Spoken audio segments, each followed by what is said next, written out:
우리는 내가 수고하고 노력한 것에 대한 정당한 대가를 얻고 싶어 합니다. 정당한 대가에다가 조금 더 보상이 되면 더 좋죠. 내가 수고하고 노력한 것만큼 얻고 그것이 또 30배가 되고 60배가 되고 100배가 되고 더 많은 것이 오기를 우리는 바라죠. 근데 내가 고생했음에도 불구하고 원하는 결과가 주어지지 않으면 우리는 실망하게 되죠. 그것이 내 자신이었든지 내 자신을 어떻게 만들어 보려고 열심히 노력했는데 안 됐든지, 아니면 우리의 자녀가 됐던 친구가 됐던 어떤 성도들이 됐던 타인에 대해서 내가 정성을 쏟았는데 내가 원하는 것만큼 변화가 없었을 때 우리는 낙심하게 되죠. 그러면 이제 우리가 어떻게 되죠? 이제 모르겠다, 포기하겠다고 이제 포기하거나 내팽개치는 마음이 생기잖아요. 아마 하나님도 그러한 마음이신 것 같아요. 극상품 포도나무를 심었는데, 그리고 망대를 세우고 술틀을 파고 좋은 포도 맺기를 기다렸는데 극상품을 심었는데 들포도를 맺는 거예요. 그래서 하나님께서 오히려 되묻는 거죠. 내가 어떻게 하면 좋겠냐 하는 거죠. 내가 어떻게 하면 좋겠냐 하는 거죠. 극상품 포도나무에 대해서 오늘 본문 자체에서 해석을 내리고 있죠. 7절은요. 포도는 이스라엘 족속이요 그가 기뻐하시는 나무는 유다 사람이라. 극상품 포도라는 것은 이스라엘 백성들을 이야기하고 있죠. 시편 80편 8절에 이렇게 되어 있습니다. 주께서 한 포도나무를 애굽에서 가져다가 열방을 쫓아내시고 이를 심으셨나이다. 출애굽, 바로의 노예였던 이스라엘 백성들을 출애굽시켜서 가나안에 정착시킨 것을 지금 극상품 포도를 심었다 하고 이제 말씀하고 있는 거죠. 그렇게 보면 이제 나머지는 다 해석이 되는 거죠. 기름진 땅에 심었다는 것은 젖과 꿀이 흐르는 땅을 말하고 있죠. 땅을 파서 돌을 제하고, 이것은 이스라엘 백성들이 가기 전에 있던 원주민들을 쫓아낸 것을 말씀하시는 거죠.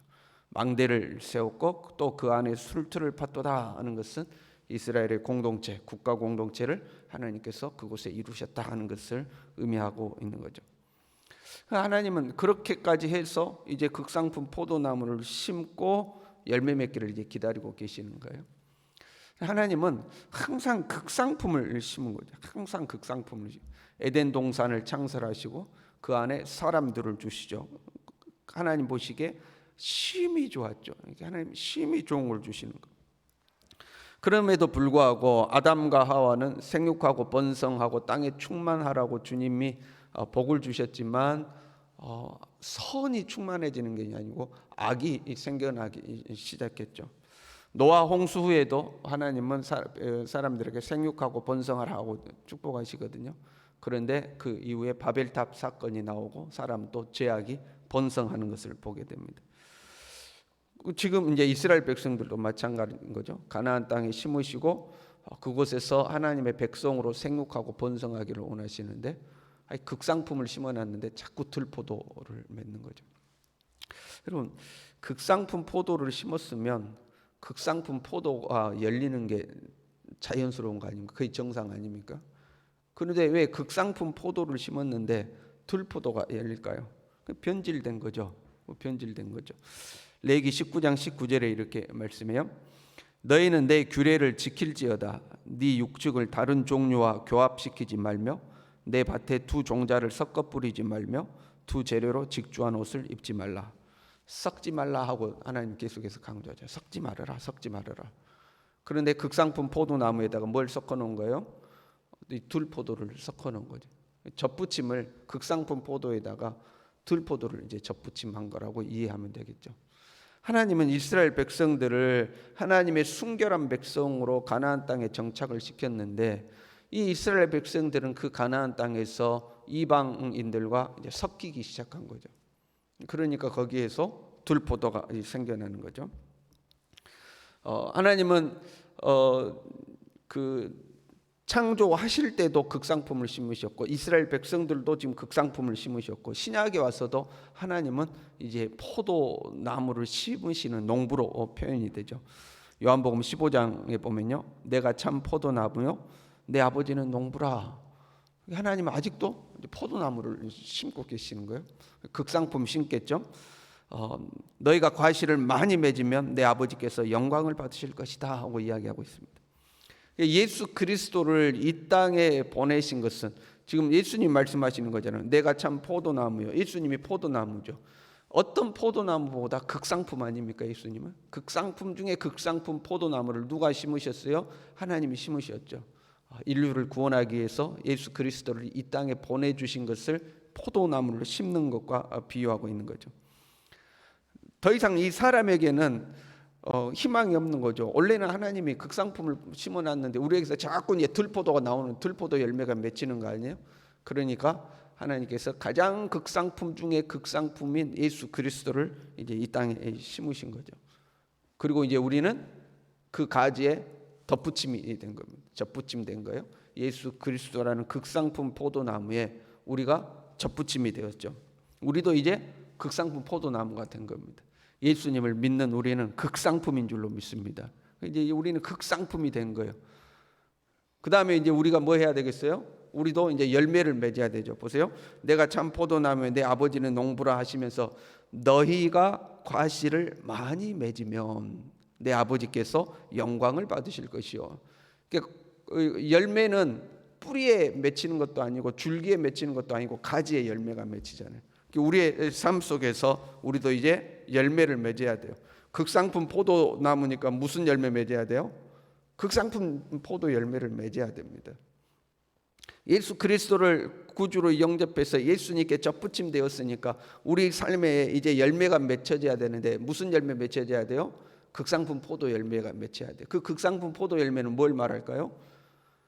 예수님이 포도나무고 우리가 예수님께 접붙임 됐으니까 우리에게서 무슨 열매가 맺혀야 돼요? 예수 그리스도의 열매가 맺혀야 됩니다. 우리에게서 예수 그리스도의 모습이 보여야 돼요. 예수님께 접붙임 되어 있으면 우리에게서 예수님 모습이 나와야 돼요. 그래야 이제 극상품이겠죠. 그런데 접붙임은 예수님께 접붙임은 믿음으로 됐다고 고백하는데 삶의 열매는 맨날 그 들포도 열매. 성경은 들포도라고 했는데 우리는 개포도라고 해 맞을 것 같아요. 살구가 있으면 개살구가 있잖아요. 포도도 개포도라고 해야 돼요. 아니 극상품에 접붙임 됐는데 극상품이 나와야 되는데 자꾸 개포도가 열리는 거예요. 들포도가 열리면 이게 문제죠. 우리에게서 예수 그리스도의 열매가 그 예수 그리스도의 열매란 성령의 열매라고 말할 수가 있겠죠. 우리에게서 성령의 열매가 나와야 되겠죠. 사랑과 희락과 화평과 오래 참음과 자비와 양성과 충성과 온유와 절제와 이런 예수 그리스도의 이 성품을 닮은 성령의 열매들이 우리의 삶 가운데서 이렇게 나와야 되겠죠. 뭐 오늘 예수님 믿어서 단번에 막 열매가 주렁주렁 맺히면 얼마나 좋겠어요. 그러지 못할지라도 시간이 흐를수록 점점 우리에게서 예수 그리스도의 성품의 모습들이 나와야 되겠죠. 내게서 어떤 열매가 나오는지를 보면 내가 어떤 나무인지를 아는 거죠. 그렇잖아요. 열매를 보아 그 나무를 안다고 그랬거든요. 그러니까 내게서 어떤 열매가 맺히는가 우리는 좀 심각하게 우리 자신을 항상 점검하고 살필 필요가 있어야 되죠. 작년보다는 그래도 올해 내가 조금 더 주님 닮았다. 올해보다는 내년이 되면 내가 그래도 조금 주님을 조금 더 닮았다. 이렇게 주님을 닮아가야 되는데 작년보다 올해가 못하고 올해보다 내년이 더 못하고 자꾸 개살구 열리고 개포도 열리고 그러면 안 되겠죠. 자꾸 우리가 세상과 섞이니까 이상한 열매를 맺는 겁니다. 예수님을 믿긴 믿는데 자꾸 섞이는 거죠. 이상한 가지에 자꾸 붙는 거죠. 자꾸 이상한 열매가 맺히는 겁니다. 예수님을 믿는다고 하는데 자꾸 우리에게서 성령의 열매가 나오는 게 아니고 이 육체의 소욕을 따라 나오는 열매들이 자꾸 나오면 이게 안 되는 거죠. 그러면 예수님이 우리에게 물어보시겠죠. 야, 내가 포도 극상품을 심었는데 이 자꾸 들포도 열매가 맺히는데 내가 어떻게 하면 좋겠냐? 그러지 않겠어요? 내가 어떻게 하면 좋지 않겠냐? 어떻게 하면 좋겠냐? 그래서 오늘 본문의 말씀을 보면 그 포도원을 내가 다 쓸어버리겠다 하는 거죠. 울타리를 제하고 완전히 먹힘을 당하게 하고 짓밟히게 하겠다. 그렇게 하는 거죠. 누가복음 13장에 보면 비슷한 이야기가 나와요. 한 농부가 포도원을 만들고 포도나무를 심었어요. 3년을 기다렸는데도 열매가 안 맺히는 거예요.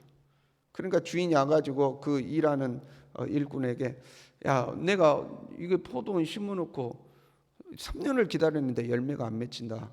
이 포도나무를 다 뽑아버려야겠다 하고 이야기하죠. 그럴 때니 일꾼이 올해만 좀 참아 주십시오. 내가 땅을 열심히 파고 거름을 줄 테니까 그럼에도 불구하고 열매를 맺지 않으면 그때 다 뽑아버리십시오 하고 이야기를 하죠.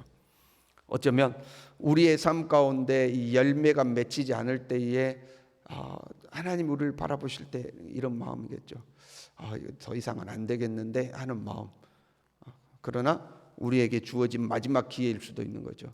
우리가 예수 그리스도의 열매를 맺지 않고 이상한 세상의 열매 자꾸 맺음에도 불구하고 그럼에도 내 삶에 문제가 없이 우리가 살아가는 것은 하나님이 우리에게 주시는 마지막 기회들일 수도 있죠. 올해만 참으십시오. 올해만 참으십시오. 내가 조금 더 노력해봐서 그래도 열매가 안 맺으면 그때 가서 제거하십시오라는 그런 어떤 마지막 기회일 수도 있는 거죠. 그러면 우리는 왜 극상품 포도나무에 붙었음에도 불구하고 자꾸 이상한 세상과 자꾸 혼합되려고 할까요? 그런 게 있는 것 같아요. 우리가 기다리지를 못해요. 하나님께서 우리의 삶에 가장 좋은 것으로 주셨다. 하나님 우리의 삶에 가장 극상품을 심으신다는 믿음을 가지고 좀 기다려야 되는데 내가 원하는 대로 이루어지지 않고 내 생각대로 되지 않으면 자꾸 이제 세상과 손을 잡으려고 하는 거죠. 세상의 방법과 타협하고 세상의 어떤 관습과 풍습을 쫓아가려고 그러고 세상과 우리가 자꾸 손을 잡으려고 하죠. 인내하고 참고 견디면 때가 이르면 싹이 나고 그 싹이 자라나서 열매 맺을 때가 올 텐데 기다리지 못하고 그냥 세상으로 나가버릴 때가 있죠. 세상 방법과 손을 잡는 거죠.